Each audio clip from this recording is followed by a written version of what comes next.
It was supposed to be just another quiet morning in suburbia. But inside the white two-story house at the end of Sycamore Street, something unspeakable had unfolded, something so brutal, so precise, it left investigators stunned and a neighborhood in disbelief. A 10-year-old boy, barefoot and blinking the sleep from his eyes, stepped into a nightmare. He wasn't running from a killer. He had woken up after the killing. His mother. His 3 older brothers. His father. All dead. And he was the only one left alive. But the most chilling part wasn't what he saw that morning. It was what he heard the night before. Something he didn't tell police right away. Something he barely remembered himself. Until the silence forced it back. The hum of a box fan filled the boy's room, a familiar sound that masked the creaks and whispers of the night. It helped him sleep, kept the world quiet. That night, it did its job. He slept through the screams. When morning came, he sat up in bed, expecting the usual morning chaos, the thump of footsteps, the smell of burnt toast, the clatter of cereal bowls. But what greeted him was silence. Not the comfortable kind. The kind that presses on your chest and tells you something's wrong before your brain can catch up. He slipped on his socks and stepped into the hallway. The air was different. Heavy. There was a smell, metallic, strange, sharp. He didn't understand what it meant, not yet. The door to Dylan's room was ajar. The boy stepped inside. Dylan lay face down on the floor. His drums were overturned. One cymbal cracked in half. The boy whispered his brother's name. No response. No movement. That was when the fear began to rise. Down the stairs he went, slowly at first, then faster, panic building with each step. And then he saw them. His mother. Ethan. Lucas. Their bodies sprawled across the living room. Still. Silent. Soaked in blood. He didn't know what he was looking at. His mind couldn't make sense of it. Then he saw his father, Jonathan Ward, slumped by the fireplace. A gun on the floor next to him. His head tilted in an unnatural way. His eyes open, but seeing nothing. The boy didn't scream. He couldn't. He just stood there, staring at the broken pieces of what had once been his family. No one remembers how long he stood there before calling 911. Maybe minutes. Maybe more. Time warped around him. His voice was barely a whisper on the line. My family, they're all gone. When police arrived at the home on Sycamore Street, they found the boy sitting outside on the curb, wrapped in a neighbor's blanket. His eyes were vacant. His mouth trembling. Inside the house, officers moved slowly, methodically. But what they found wasn't a crime scene. It was a slaughter. Lindsay Ward, 39 years old, had been shot to death. So had her sons Dylan, 18, Ethan, 14, and Lucas, just 12. The suspected killer?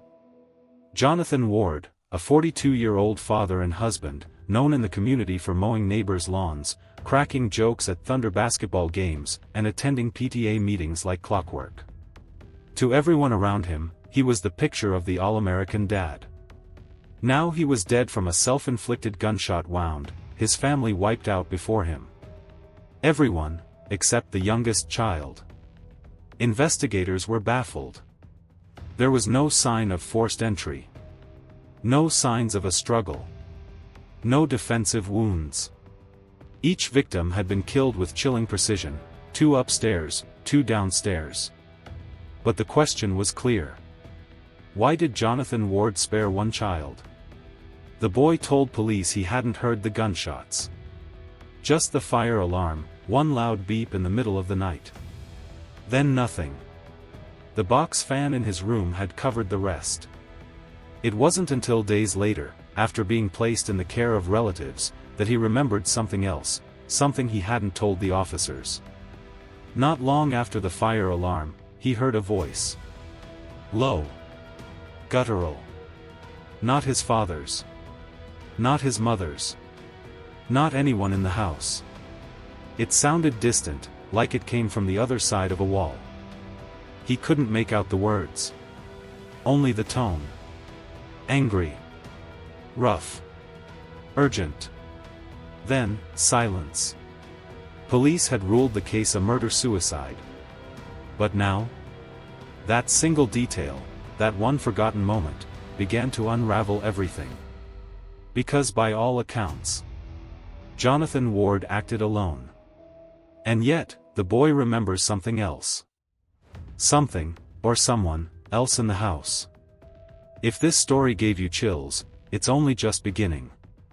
Like, subscribe, and share Criminally Untold to uncover more real crimes and dark fictional twists inspired by true events. We label every story, true crime or fictional, so you always know what you're watching. Sycamore Street looked normal again. The yellow tape was gone. The flashing lights had faded. Kids rode bikes past the Ward house like nothing had ever happened there. But the neighborhood had changed. And behind closed doors, Detective Carla Merritt wasn't convinced the story was over. She'd handled her fair share of murder-suicides, but this one didn't sit right.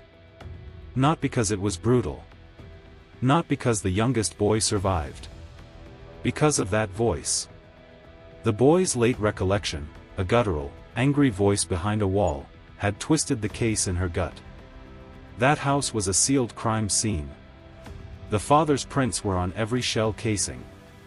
The ballistics were clean. No forced entry. No struggle. But now she had a whisper of doubt. And a house full of shadows. Detective Merritt returned to the scene. The boy had been moved out. The bodies long buried. But she still had the key. She walked the halls alone. The air inside the Ward home still held that unnatural stillness, like the walls were holding their breath. She retraced the child's path, down the hallway, past the drum set, down the stairs. Nothing seemed out of place. Until she reached the back of the house. Behind the laundry room, tucked near the water heater, she found something she hadn't noticed before. A small crawl space, sealed with a makeshift plywood cover. Roughly nailed shut. She pried it open with her flashlight. Inside was dust, cobwebs, and a single blue sock, child-sized. It didn't belong to the youngest son. It didn't belong to any of the Ward children. She bagged it for testing. But back at the station, there was already something waiting for her. A voicemail. From one of the Ward's neighbors, a woman named Margaret Ellis. Her message was simple, but unsettling. I wasn't going to say anything. I didn't want to get involved. But I saw someone. The night it happened. Around 2 a.m. out front. Just, standing there. At the mailbox. I thought it was Jonathan. But now I'm not so sure. Detective Merritt paid her a visit. Margaret was a retired teacher, sharp-eyed, and even sharper with her tongue. She lived directly across the street from the Wards. The kind of neighbor who noticed everything, including who watered their lawn too early or let their trash can sit out too long. I only looked because my dog started growling, Margaret said, motioning toward her half-blind dachshund. She never growls. Never. But that night, she just sat at the window and growled into the dark. When asked to describe the figure, Margaret hesitated. It was a man, she said. Tall. Wearing a hoodie. I just assumed it was Jonathan going out to get something. But he didn't move. He just stood there. No phone. No flashlight. Just watching. Merritt asked her the time again. 2:07, Margaret said confidently. I looked at the microwave clock. That was impossible. Jonathan Ward had already shot his wife by then. He'd already killed 2 of the boys. There was no reason for him to be calmly standing at the mailbox. So who was that man? Later that day, the sock came back from the lab. It tested positive for trace DNA. It wasn't a match for any of the wards. Not the mother. Not the children. Not even Jonathan. But it was a partial match to someone already in the system. A man named Rory Clements, a petty burglar with a sealed juvenile record. What the lab couldn't confirm was when the sock had been placed there. Had he broken into the house years ago?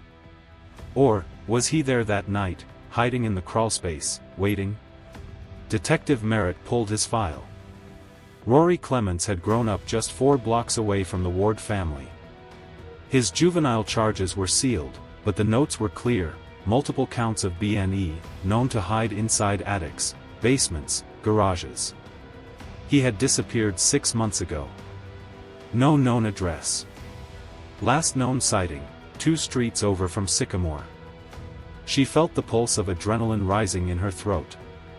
This wasn't over. Not even close. As she dug deeper, she noticed something chilling. Jonathan Ward had filed a restraining order against someone unnamed just a year before the murders.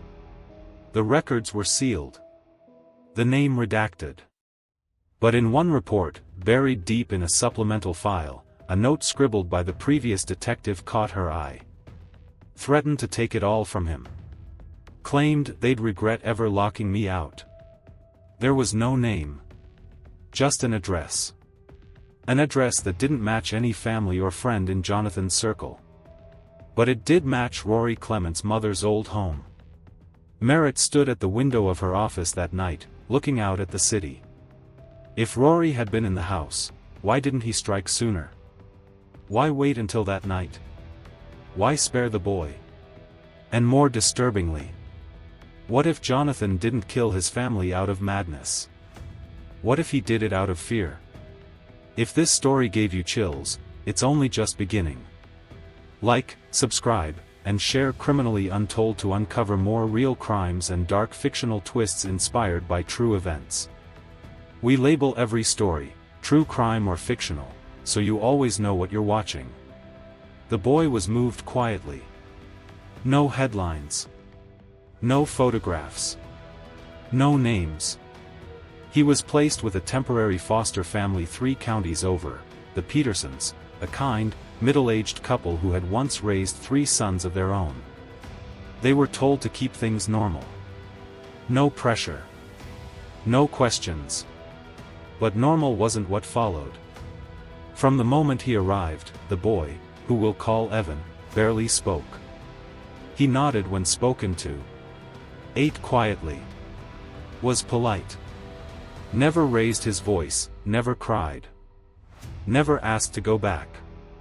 And every night, around 3 a.m., he would wake up and sit in the hallway, just outside his door, staring toward the end of the darkened corridor. At first, the Petersons thought it was grief.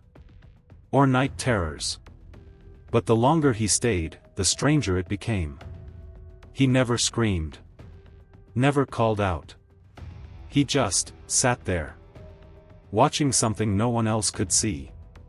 Mrs. Peterson started documenting it in a journal. Night 6, Evan was already in the hallway when I got up to use the bathroom. He didn't move. I asked if he was okay. He just nodded. I offered to walk him back to bed, he refused. He's not scared. He's waiting. A therapist was assigned. Evan barely spoke during sessions. But during one appointment, after 45 minutes of silence, he drew a picture. It showed his old house, the Ward house. Windows, doors, and stick figures labeled Mom, Dad, me, and his brothers. But in the corner of the drawing, inside a scribbled black circle, was a stick figure with no face. Just the word. Him. The therapist asked who it was. Evan whispered. He used to live in the walls. Meanwhile, Detective Merritt's search for Rory Clements had stalled. There had been no credit card activity. No confirmed sightings. No DNA hits since the sock. But something kept nagging her, something she couldn't quite name. Until she got a call from the lab. The sock had been retested, not just for DNA, but for trace elements. The results were bizarre.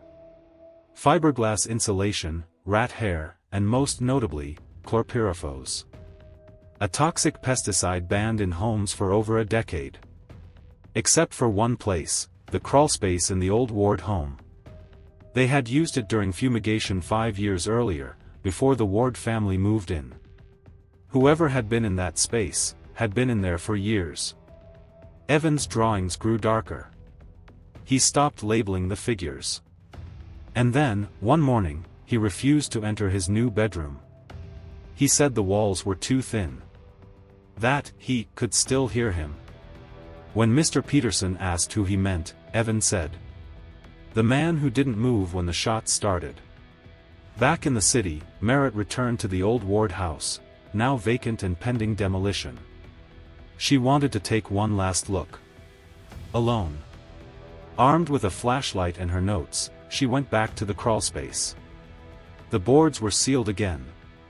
But this time, there were new nails. Not the rusted, original ones she had removed 3 weeks earlier. These were silver. Fresh. Recently hammered in. Someone had returned. She pried the boards loose and climbed inside. At first, silence. Then, a sound. Faint. Deliberate. Scraping. From deeper in the crawlspace. She turned her flashlight and moved forward. Every breath seemed louder than it should have been. The light flickered. Then she saw it. A blanket. A bucket. Cans of beans. A photo of the Ward family, taped to the wall with duct tape. And beneath it, scratch marks on the plywood. Long, ragged grooves. As if someone had been clawing from the inside. She stepped backward. Something shifted in the darkness behind her. She turned quickly, but the beam of her flashlight only caught the empty wall. As she made her way out, she noticed one last thing. Written in marker across the back paneling. "You locked me out. So I came back in." If this story gave you chills, it's only just beginning. Like, subscribe, and share Criminally Untold to uncover more real crimes and dark fictional twists inspired by true events. We label every story, true crime or fictional, so you always know what you're watching. Evan vanished on a Thursday morning. No signs of forced entry. No sound. No broken windows. No footsteps. Just an empty bed, and the hallway light left on. The Petersons were devastated. They'd only left him alone for a few minutes. A quick run to the corner store. He had been watching cartoons on the couch when they left. When they returned, the front door was locked. But Evan was gone. Police swarmed the house. Dogs picked up a faint trail. It led to the woods behind the neighborhood, and then stopped cold near an old storm drain. There were no prints. No DNA. No fibers. Just a drawing, tucked under Evan's pillow. A familiar image. A stick figure with no face. Only this time, it wasn't alone. This time, there were two faceless figures. And a third one, smaller, labeled simply. Me. Detective Merritt arrived within the hour. This wasn't a random disappearance. It couldn't be. She pulled Mrs. Peterson aside. "What was Evan like the last few days?" Merritt asked. Mrs. Peterson's hands trembled. "He kept asking when the man would be done watching," she said. "We didn't understand what he meant. We thought he was dreaming again." Merritt's voice was flat. He wasn't dreaming. Back at the station, Merritt reopened the sealed Ward family files, desperate to find a thread she had missed. And that's when she saw it. A signed letter, tucked in a back page of Jonathan Ward's psychiatric evaluation. A letter the father had written, never mailed, never sent, addressed to no one. Just dated 2 weeks before the massacre. It read, He knows the house better than we do. He's under us. Behind us. I don't sleep anymore. I hear him breathing through the vents. He wants the boys, but he talks to me. I thought I could scare him off, but he won't leave. He said I took something from him. That I took his place. He said if I don't fix it, he will. It wasn't paranoia. It wasn't madness. Jonathan knew someone else had been living in the home. And whatever deal he tried to make, it failed. The letter ended with one final line. If anything happens to me, don't look for him. He never left. Later that night, Merritt reviewed the forensic photos of the crawlspace one more time. She noticed something strange. Behind the photo of the Ward family, the one taped to the wall, was another photograph. Folded in half. Faded. Cracked. She had overlooked it before. She unfolded it. It was an old picture, at least 20 years old. 3 boys standing in front of a different house. One of them unmistakably Jonathan Ward, maybe 12 years old. The second boy was unknown. And the third? His face was scratched out completely, gouged into the photograph with something sharp. But beneath the scratch marks, someone had written. Only one of us belonged. Merritt called in a retired detective who had worked in that neighborhood during the early 2000s. He recognized the house instantly. That's the Carter property, he said. There was an incident there. Kid disappeared for a few months. Said he ran away. Turned out he had been hiding in his friend's attic. No one pressed charges. Said the family didn't want bad blood. Boys were split up after that. Merritt stared at the photo. 3 boys. 1 house. A history no one had spoken about in decades. What if Rory Clements wasn't just a stalker? What if he wasn't an intruder at all? What if he was family? The missing boy, the hidden crawlspace, the faceless drawings, it all pointed to one thing. This wasn't just about a man living in the walls. This was about a life stolen. A childhood erased. And a silent promise of revenge. Then, at 2:17 a.m., Merritt's phone buzzed. Unknown number. 1-word text. Look. Attached was a photo. Blurry. Low light. Clearly taken from a hidden camera. It showed a narrow basement. Concrete floor. Metal door. In the center, seated on a small cot, was Evan. Alive. Looking directly into the lens. Behind him, faintly visible in the shadows, was a shape. A tall figure. Arms at his side. Head tilted slightly, as if listening. Detective Merritt stared at the photo of Evan on her phone. His eyes weren't wide with fear. They were hollow, like he'd given up waiting to be rescued. The image had no metadata. No location tags. No timestamp. Just a cold message. Look. She enhanced the photo. In the top corner, barely visible, was a broken window covered in duct tape. That detail triggered something in her memory.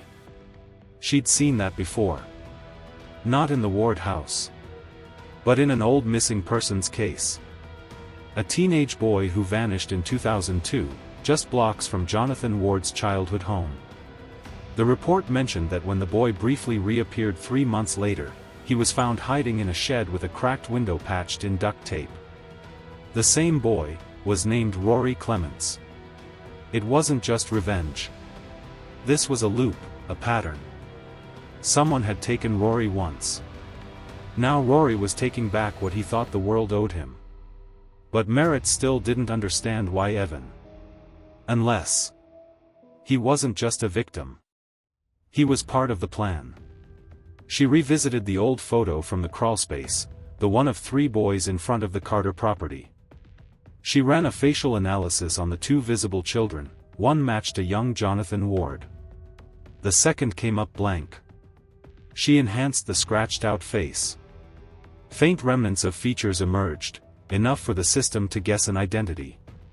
Match found, Rory Clements. But that didn't make sense. Rory had no listed family ties to Jonathan. Unless the files were altered. Unless they weren't just friends. They were brothers. Half-brothers. Unacknowledged.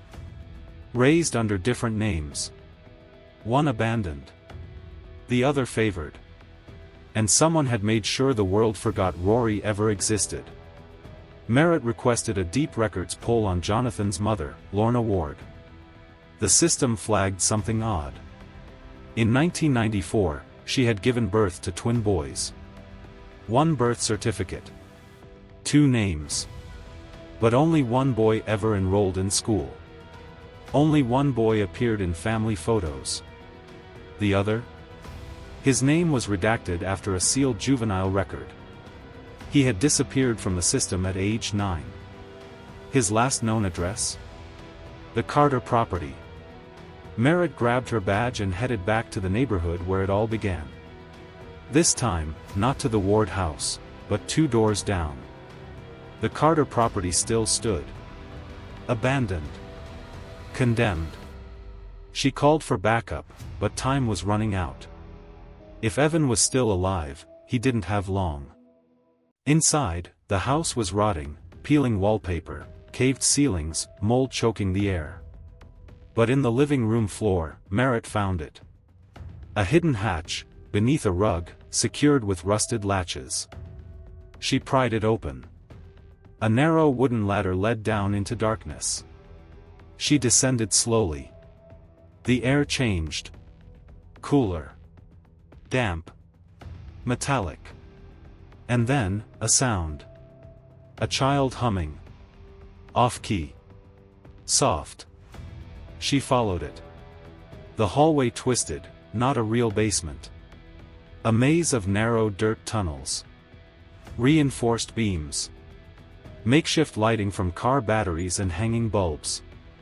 There were signs of life, cans, wrappers, a cot. And then. A room. No door. Just black plastic acting as a curtain. She pushed through. And saw him. Evan. Alive. Sitting on the floor. Holding a flashlight. Quietly staring at something on the opposite wall. A painted mural. Childlike. Erratic. It showed 2 boys, playing in a field. But one had no face. Just dark scribbles. And above them, painted in blood-red letters. He got the name. I got the dark. Evan, Merritt whispered, stepping closer. I'm here to take you home. He looked up, dazed. Then nodded. But as they turned to leave, a voice echoed behind them. Calm. Slow. Chilling. You're late. From the shadows, a figure emerged. Tall. Thin. Pale. Face painted with dirt. Rory. But Merritt saw it in his eyes, he wasn't there anymore. Whatever had once been human, had been buried years ago. I didn't take him, Rory said. I gave him back what was stolen. A family. A secret. A purpose. Merritt raised her gun. Let the boy go. Rory smiled. I already did. Suddenly, the tunnel lights cut out. Total darkness. A scream. Then silence. The lights were gone. The air was thick with dust. And in that underground maze, Detective Merritt couldn't see a thing. But she could hear. Footsteps. Breathing, not her own. And Evan's voice whispering near her shoulder, trembling. He's still here. Merritt grabbed Evan's hand and pressed her back to the dirt wall. She counted in her head, steady, calm, like she was trained to do in hostage rescues. Until she heard the dragging sound. Not footsteps. Something heavy scraping across the ground. Then, a voice, Rory's voice, just a few feet away. He left me here. In the dark. Took my name. My mother. My place. I was the first twin. He was just the one they picked. Merritt flicked her flashlight on for a split second. Rory was standing inches away, face ghost white under layers of grime. In one hand, a rusted hatchet. In the other, a folded piece of paper. She kept the beam off. Whispered, "You don't have to do this." He stepped closer. "No. You don't understand. He didn't just take my life. He got my mother's name. He got her love. I got the hole under the house. But now, Evan gets to choose." In that moment, it hit Merritt like a hammer. This wasn't random. This wasn't even about Jonathan anymore. Rory had been grooming Evan, not to kill him, but to replace him. To carry on the twisted identity he'd lost. To inherit the space in the walls, the dark legacy. Evan wasn't just a victim. He was the next twin. Rory raised the hatchet. But Merritt was faster. A single shot. Loud. Cracking. Echoing through the tunnels. Rory dropped to his knees, blood soaking his shirt. He looked up at her, blinking through the pain. "He never saw me," he whispered. "But now the world will." He fell forward, face hitting the dirt.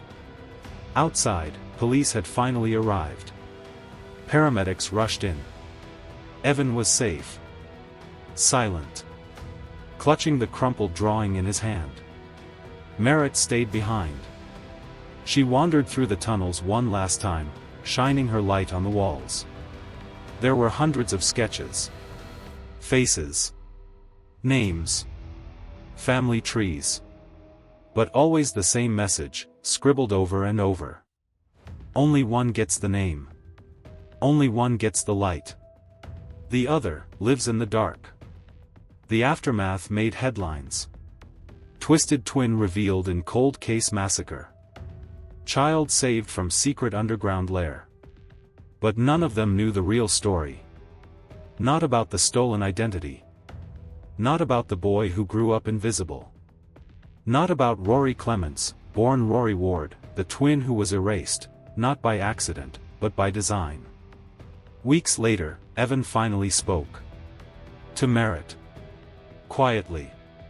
Calmly. He used to sit with me. He said I didn't have to be afraid of the dark. That the dark was the only place he wasn't invisible. She asked him what changed. He wanted me to forget who I was. To take his name. But I already have one. In the end, the system buried Rory twice. Once as a child. And now, as a ghost. Only this time, his name would be known. Even if the world forgot again. Merritt wouldn't. She placed the old photo on her desk. 3 boys. 1 missing. 1 dead. 1 rescued. And a legacy that almost consumed another life. Like stories that keep you up at night? Then you're in the right place. Don't forget to like, subscribe, and share this story if it gripped you like it did us. We've got more twisted tales, both real and reimagined, coming your way. Thanks for watching Criminally Untold. Where what's buried always finds a way back.